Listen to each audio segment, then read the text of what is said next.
भारत और north Korea में जंग छिड़ा तो कौन से देश देंगे इनका साथ। आज की इस वीडियो में हम बात करेंगे आखिर क्या होगा अगर नॉर्थ कोरिया और भारत आमने सामने आए तो।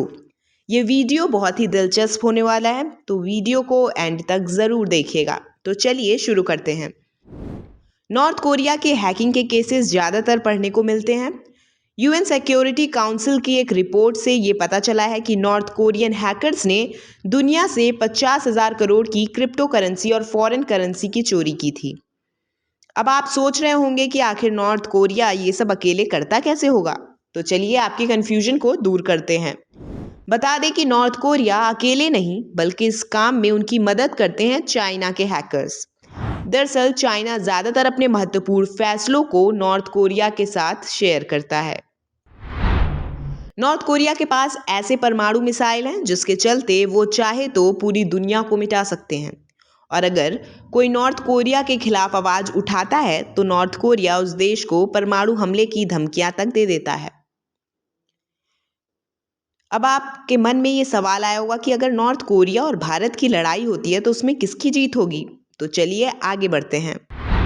तो सबसे पहले दोनों देश भारत और नॉर्थ कोरिया अपने अपने अलायंस को देखेंगे जो कि इस लड़ाई में उनका साथ देंगे। तो चलिए देखते हैं कि कौन कौन से ऐसे देश हैं जो कि इस युद्ध में भारत का साथ देंगे। तो पहला देश है अमेरिका। दरअसल अमेरिका भारत का साथ दे सकता है क्योंकि भारत और अमेरिका के संबंध काफ़ी अच्छे होते जा रहे हैं। और तो और भारत और अमेरिका के बायलैटरल ट्रेड 11.16 लाख करोड़ का है। यही नहीं, 2020 में अमेरिका के कॉलेजेस में भर्ती हुए भारतीय छात्रों की वजह से अमेरिका की अर्थव्यवस्था को पूरे 60,000 करोड़ का फायदा हुआ था।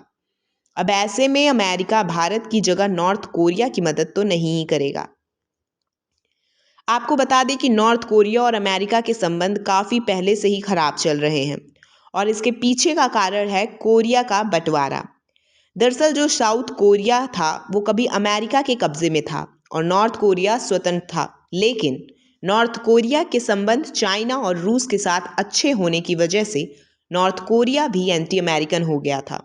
और तो और साउथ कोरिया में अमेरिका के लगभग 28,000 सैनिक मौजूद हैं, जिससे नॉर्थ कोरिया को ये डर रहता है कि कहीं अमेरिका नॉर्थ कोरिया पर साउथ कोरिया से हमला ना कर दे। अब दूसरा ऐसा कौन सा देश है जो कोई भारत की मदद कर सकता है, तो वो नाम है जापान का। जी हाँ, भारत की अर्थव्यवस्था का तीसरा सबसे बड़ा इन्वेस्टर जापान है। अगर हम 2000 से 2019 के बीच देखें तो जापान का एफडीआई पूरे 22 लाख करोड़ का था।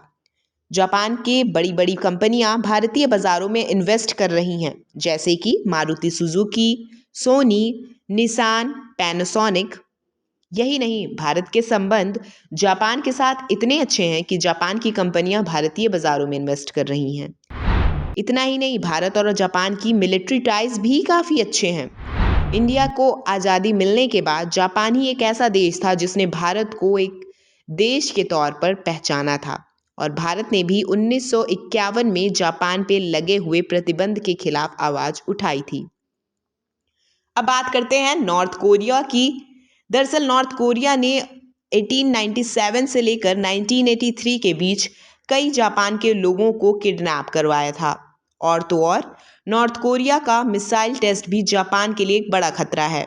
ऐसा इसलिए कहते हैं क्योंकि एक टेस्ट के दौरान ताइपोडोंग एक मिसाइल जो कि नॉर्थ कोरिया से पैसिफिक में लैंड करवाना था, वो मिसाइल नॉर्थ कोरिया जापान के ऊपर से लेकर गया था। अब आप सोचिए कि अगर थोड़ा सा भी इधर उधर हो जाता तो जापान की आज क्या हालत होती। अब जो तीसरा नाम है वो फ्रांस का है। आपको बता दें कि फ्रांस भारत का हमेशा सहायता करता हुआ नजर आया है। बता दें कि फ्रांस में स्थित भारतीय कंपनियां फ्रांस का कुल 8.7 हजार करोड़ का फायदा करा रही हैं। और तो और फ्रांस भारत में कुल 2.2 लाख का इन्वेस्टमेंट कर भारत का 9वां सबसे बड़ा फॉरेन इन्वेस्टमेंट बन चुका है। तो वहीं नॉर्थ कोरिया और फ्रांस के संबंध उतने अच्छे नहीं हैं। आपको बता दें कि नॉर्थ कोरिया के हर न्यूक्लियर टेस्ट पर फ्रांस आवाज़ हर साल उठाता है, और फ्रांस के काफ़ी अच्छे संबंध अमेरिका के साथ होना भी नॉर्थ कोरिया के लिए एक परेशानी की बात है। चौथा नाम है इजराइल का।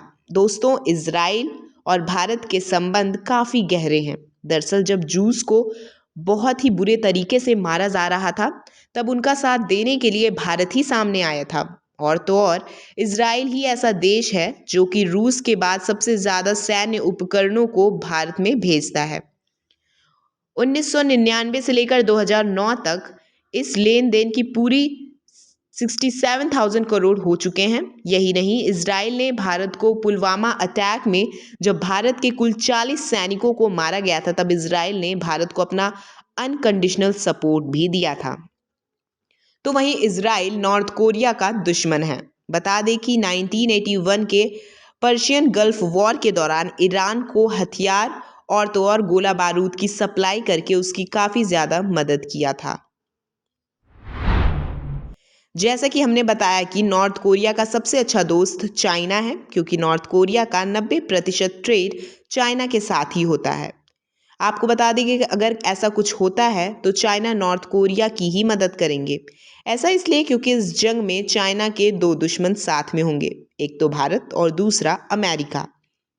पाकिस्तान का सबसे बड़ा दोस्त चाइना है। अगर चाइना किसी जंग में शामिल है तो पाकिस्तान चाइना की तरफ ही उस जंग में हिस्सा लेगा। इसके अलावा पाकिस्तान ने ही न्यूक्लियर टेक्नोलॉजी नॉर्थ कोरिया को दिया है।